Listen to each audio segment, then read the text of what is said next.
ತಾಲೂಕಿನ ಗುಡೇನಕಟ್ಟಿ ಗ್ರಾಮದಲ್ಲಿ ರೈತರು ಬೆಳೆದ ಕಡಲೆ ಬೆಳೆಗೆ ಸಿಡಿರೋಗ ಹಾಗೂ ಜೋಳಕ್ಕೆ ಲದ್ದಿ ಹುಳದ ಬಾಧೆ ಹೆಚ್ಚಾಗಿ ಕಂಡುಬಂದಿದೆ. ಅಧಿಕಾರಿಗಳ ಗಮನಕ್ಕೆ ರೈತರು ತಂದಾಗ ದಿಢೀರ್ ಭೇಟಿ ನೀಡಿ ರೈತರು ಬಿತ್ತನೆ ಮಾಡುವ ಸಂದರ್ಭದಲ್ಲಿ ಬೀಜೋಪಚಾರ ಮಾಡಬೇಕು. ಈಗ ಸಿಡಿರೋಗ ಬಂದ ಸಸಿಯನ್ನ ಕಿತ್ತು ಸುಡುವುದು ಸೂಕ್ತ. ಇದಕ್ಕೆ ಯಾವುದೇ ಔಷಧಿ ಸಿಂಪಡಿಸಿದ್ರೂ ಹತೋಟಿಗೆ ಬರುವುದಿಲ್ಲ. ಬಿತ್ತನೆ ಮಾಡಿದ ನಂತರ ಈ ರೋಗ ಕಂಡುಬರುತ್ತದೆ. ಹೆಸರು ಬಿತ್ತನೆ ಮಾಡಿದ ಜಮೀನುಗಳಿಗೆ ಕಡಲೆ ಬಿಟ್ಟು ಬೇರೆ ಬೆಳೆ ಬೆಳೆಯಬೇಕು. ಲದ್ದಿ ಹುಳಕ್ಕೆ ನಮ್ಮ ಇಲಾಖೆಯಲ್ಲಿ ಔಷಧಿ ಲಭ್ಯವಿದ್ದು ಔಷಧಿಯನ್ನ 2 ಬಾರಿ ಜೋಳದ ಬೆಳೆಗೆ ಸಿಂಪಡಣೆ ಮಾಡಬೇಕು ಅಂತ ಧಾರವಾಡ ಜಂಟಿ ಕೃಷಿ ನಿರ್ದೇಶಕರು ಮಂಜುನಾಥ್ ಅಂತರವಳ್ಳಿ ಹೇಳಿದರು.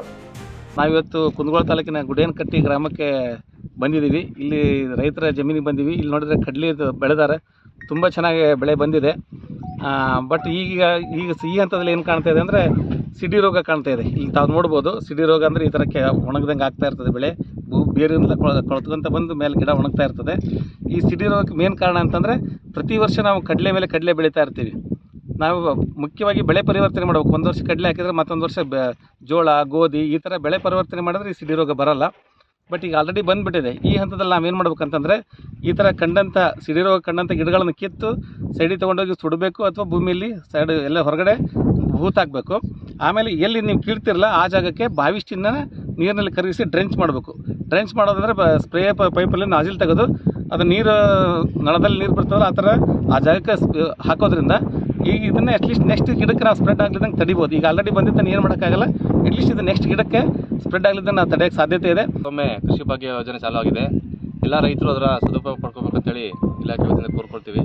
ಈ ಕೃಷಿ ಭಾಗ್ಯ ಯೋಜನೆ ಅಡಿಯಲ್ಲಿ ರೈತರಿಗೆ ಕೃಷಿ ಹೊಂಡ, ಡೀಸೆಲ್ ಪಂಪ್ ಸೆಟ್ಟು ಮತ್ತು ಲಘು ನೀರಾವರಿ ಬೆಳೆಗಳನ್ನ ಕೊಡೋಕ್ಕೆ ಅವಕಾಶ ಇದೆ. ಇದೇ ವೇಳೆ ಹುಬ್ಬಳ್ಳಿ ಉಪ ಕೃಷಿ ನಿರ್ದೇಶಕರು ಸಂದೀಪ್ ಆರ್ಜಿ ಮಾತನಾಡಿ, ರೈತರಿಗೆ ಪ್ರಮುಖವಾಗಿ ಕೃಷಿ ಇಲಾಖೆಯಿಂದ ಕೃಷಿ ಹೊಂಡದ ಅವಶ್ಯಕತೆ ಇದ್ರೆ ಕೃಷಿ ಭಾಗ್ಯ ಯೋಜನೆಯ ಅಡಿಯಲ್ಲಿ ನಮ್ಮ ಇಲಾಖೆಗೆ ತಾವು ಅರ್ಜಿ ಸಲ್ಲಿಸಬೇಕು. ಈ ಹಿಂದೆ ಯಾರಾದರೂ ಕೃಷಿ ಹೊಂಡ ಮಾಡಿಕೊಂಡರೆ ಅಂತಹ ರೈತರಿಗೆ ಕೃಷಿ ಭಾಗ್ಯ ಯೋಜನೆಯಲ್ಲಿ ಕೃಷಿ ಹೊಂಡ ಕೊಡುವುದಿಲ್ಲ ಅಂತ ಹೇಳಿದ್ರು. ಇನ್ನು ಪಂಪ್ಸೆಟ್ ಪೈಪುಗಳು ಬೇಕು ಅಂತಾದ್ರೆ ನಮ್ಮ ಕೃಷಿ ಇಲಾಖೆ ಸಹಾಯಧನದಿಂದ ಪೈಪು, ಕೃಷಿ ಯಂತ್ರೋಪಕರಣ ಲಭ್ಯವಿದೆ. ಅಂತಹ ಅರ್ಹ ಫಲಾನುಭವಿಗಳು ಅರ್ಜಿ ಸಲ್ಲಿಸಿ ಸಲಕರಣೆಗಳನ್ನು ಪಡೆದುಕೊಳ್ಳಬೇಕು ಅಂತ ಕುಂದಗೋಳ ಕೃಷಿ ನಿರ್ದೇಶಕಿ ಭಾರತಿ ಮೆಣಸಿನಕಾಯಿ ಹೇಳಿದರು.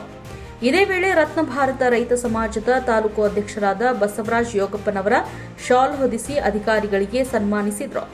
ಆತ್ಮ ಯೋಜನೆಯ ಅಧಿಕಾರಿ ಶ್ರೀದೇವಿ ಆಲೂರಿ, ಶ್ರೀಕಾಂತ್ ಚನ್ನಬಸಪ್ಪ ಸಿದ್ದೂನವರ, ಸಂಕ್ರಪ್ಪ ಕಮ್ಮಾರ, ನಾಗಪ್ಪ ಸಿದ್ದಣ್ಣವರ, ಮಹಾವೀರ ಯೋಗಪ್ಪನವರ, ರಾಜು ಮಲ್ಲಿಗವಾಡ, ಬಸವರಾಜ್ ಹೊಸಳ್ಳಿ, ಸಂದೀಪ್ ಜೈನರ, ಯಲ್ಲವ್ವ ಯೋಗಪ್ಪನವರ, ನಾಗವ್ವ ಎಮ್ಮಿ ಸೇರಿದಂತೆ ರೈತ ಮುಖಂಡರು ಉಪಸ್ಥಿತರಿದ್ದರು. ನೀವು ನೋಡ್ತಿದ್ದೀರಾ, ಇದು ನ್ಯೂಸ್ 88 ಕನ್ನಡ, ಸುದ್ದಿಯ ಜೊತೆ ಸದಾ ನಿಮ್ಮೊಂದಿಗೆ.